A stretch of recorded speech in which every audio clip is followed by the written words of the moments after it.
میری بہن کی شادی کو 4 سال ہو گئے اور میں کبھی اس کے گھر نہیں گیا۔ میری بیوی کہنے لگی آپ کی بہن جب بھی آتی ہے ہمارا خرچہ ڈبل ہو جاتا ہے اور تمہاری ماں ہم سے چوری چھپ کے اسے گھر کا سامان دیتی ہے۔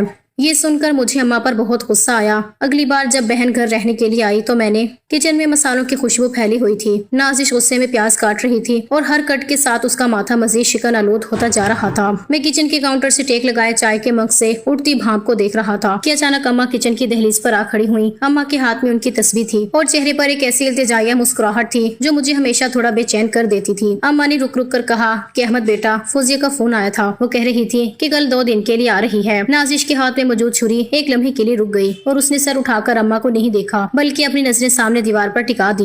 اماں نے مجھ سے کہا کہ احمد واپسی پر ذرا گوشت اور کچھ پھل لیتے آنا، اور وہ جو پچھلی بار تم پتی لائے تھے وہ ختم ہو گئی ہے، ایک بڑا پیکٹ اور لیتے آنا، بیٹی آ رہی ہے تو ہاتھ کھلا ہی رکھنا چاہیے۔ میں نے مختصر جواب دیا کہ جی اماں، میں دیکھ لوں گا، اور چائے کا آخری گھونٹ بھر کر مگ سنک میں رکھ دیا۔ اماں کے جاتے ہی کچن کا درجہ حرارت جیسے ایک دم بڑھ گیا تھا۔ نازش نے چھری میز پر پٹکی اور میری طرف مڑ کر اماں کے لہجے کی نقل اتارتے ہوئے طنزیہ انداز میں کہا کہ سنا آپ نے، ہاتھ کھلا رکھنا چاہیے۔ نازش نے غصے سے کہا کہ احمد آپ کو ذرا اندازہ بھی ہے کہ آپ کی بہن جب یہاں آتی ہے تو ہمارے گھر کا بجٹ کہاں پہنچ جاتا ہے؟ پچھلے مہینے کا راشن ابھی 15 دن بھی نہیں چلا اور پتی کا وہ بڑا ڈبہ جو میں نے سنبھال کر رکھا تھا وہ غائب ہے۔ میں نے کندھے جھٹک کر کہا کہ نازش چھوڑو بھی، اب وہ آ رہی ہے تو کیا ہم اسے روک دیں؟ نازش میرے پیچھے لاؤنج تک آئی اور کہنے لگی کہ روکے مت، لیکن آنکھیں تو کھلی رکھیں۔ آپ کو لگتا ہے کہ میں جھوٹ بولتی ہوں یا میں آپ کی بہن سے حسد کرتی ہوں، لیکن کبھی اپنی معصوم اماں کی الماری چیک کی ہے آپ نے؟ چوری چھپ کے جو سامان یہاں سے وہاں منتقل ہوتا ہے وہ آپ کی محنت کی کمائی ہے۔ فوزیہ یہاں رہنے نہیں آتی بلکہ وہ یہاں شاپنگ کرنے آتی ہے۔ وہ آتی ہے تو ہمارا صابن، ہماری چینی، یہاں تک کہ بچوں کے بسکٹ تک اس کے بیگ میں چلے جاتے ہیں۔ میں نے کوئی جواب نہیں دیا اور خاموشی سے اپنا بیگ اٹھا کر باہر نکل گیا، لیکن اس کے لہجے کی سچائی میری لاشعور میں کانٹا چبھو گئی تھی۔ شام کو جب میں گھر لوٹا تو فوزیہ آ چکی تھی۔ وہ صحن میں بچھی کرسی پر بیٹھی اماں سے باتیں کر رہی تھی۔ اسے دیکھ کر پرانی یادیں ذہن میں ابھری تھی۔ جب وہ رخصت ہوئی تھی تو کتنا روئی تھی، لیکن اب اس کے چہرے پر وہ معصومیت نہیں تھی بلکہ ایک عجیب سی تھکن اور کچھ پانے کی طلب دکھائی دے رہی تھی۔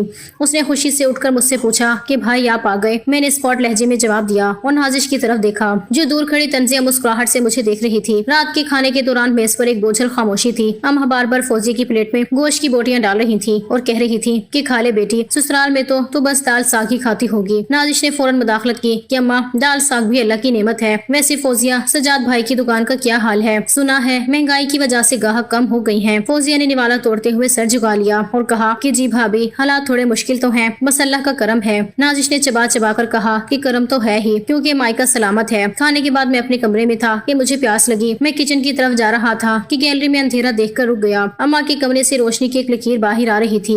میں نے دیکھا کہ اماں اور فوزیہ کمرے کے اندر فرش پر بیٹھی تھی۔ اماں نے اپنی وہ پرانی لکڑی کی چھوٹی سی پیٹی کھولی ہوئی تھی جس میں وہ اپنے کپڑے اور ضروری سامان رکھتی تھی۔ اماں نے پیٹی سے ایک بھاری سی پوٹلی نکالی اور فوزیہ کے بیگ میں ڈال کر کہا کہ یہ رکھ لے بیٹی، یہ تیرے کام آئے گی، اور یہ شال بھی رکھ لے، سردیاں آ رہی ہیں۔ اماں کی آواز بہت مدھم تھی، جیسے وہ نہیں چاہتی تھی کہ باہر کسی کو خبر ہو۔ فوزیہ نے وہ سامان خاموشی سے اپنے بیگ کے نیچے چھپا لیا اور ڈرتے ہوئے پوچھا کہ اماں اگر بھائی کو پتہ چلا تو؟ اماں نے اس کے سر پر ہاتھ پھیر کر کہا کہ اسے کچھ پتہ نہیں چلے گا، تو بس اپنا خیال رکھ۔ میں وہیں اندھیرے میں کھڑا یہ سب دیکھ رہا تھا اور میرا خون کھولنے لگا تھا۔ نازش ٹھیک کہتی تھی، اماں میری کمائی چوری چھپ کے بہن کو دے رہی تھی۔ میں غصے میں تل ملاتا ہوا واپس اپنے کمرے میں آیا تو نازش نے میری آنکھوں میں دیکھ کر پوچھا کہ دیکھ لیا آپ نے بھی؟ میں نے کچھ نہیں کہا، بس خاموشی سے بستر پر لیٹ گیا، لیکن میرے ذہن میں وہ پوٹلی گھوم رہی تھی کہ اس میں کیا تھا، صابن، چینی یا ماں کی جمع پونجی؟ مجھے فوزیہ سے ایک عجیب سی گھن آنے لگی تھی۔ وہ بہن جس کے لیے میں نے ابا کے بعد اپنے کتنے خواب قربان کیے تھے، آج وہ میرے ہی گھر کو دیمک کی طرح چاٹ رہی تھی۔ مجھے نہیں معلوم تھا کہ اس بیگ کے اندر صرف سامان نہیں تھا بلکہ ایک ایسی حقیقت چھپی تھی جو میرے تصور سے بھی کہیں زیادہ ہولناک تھی۔ لیکن اس وقت میں صرف ایک غصے سے بھرا ہوا بھائی تھا جو اپنی بہن کو چور سمجھ رہا تھا۔ فوزیہ کو گھر آئے دوسرا دن تھا اور گھر کی فضا میں ایک عجیب سی گھٹن محسوس ہو رہی تھی۔ میں نے صبح سے اس سے ٹھیک سے بات نہیں کی تھی، بلکہ جب وہ سامنے آتی تو میں کسی نہ کسی بہانے نظریں چرا لیتا یا فون پر مصروف ہو جاتا۔ نازش کچن میں تھی اور وہاں سے برتنوں کے ٹکرانے کی آواز اس کے غصے کا پتہ دے رہی تھی۔ اماں بار بار کچن اور لاؤنج کے چکر لگا رہی تھی، کبھی فوزیہ کے بچوں کے لیے کچھ کھانے کو لاتی تو کبھی فوزیہ کے پاس بیٹھ کر اس کا ہاتھ تھام لیتی۔ مجھے یہ سب دیکھ کر ایک عجیب سی چڑ ہو رہی تھی۔ دوپہر کے کھانے پر جب ہم سب میز پر جمع ہوئے تو نازش نے بڑے سلیقے سے بات شروع کی۔ اس نے ایک پلیٹ میں چاول ڈالے اور فوزیہ کی طرف دیکھ کر کہنے لگی کہ فوزیہ، تم تو ماشاءاللہ ہر دوسرے تیسرے مہینے چکر لگا لیتی ہو، لیکن دیکھو احمد کے پاس بالکل وقت نہیں ہوتا۔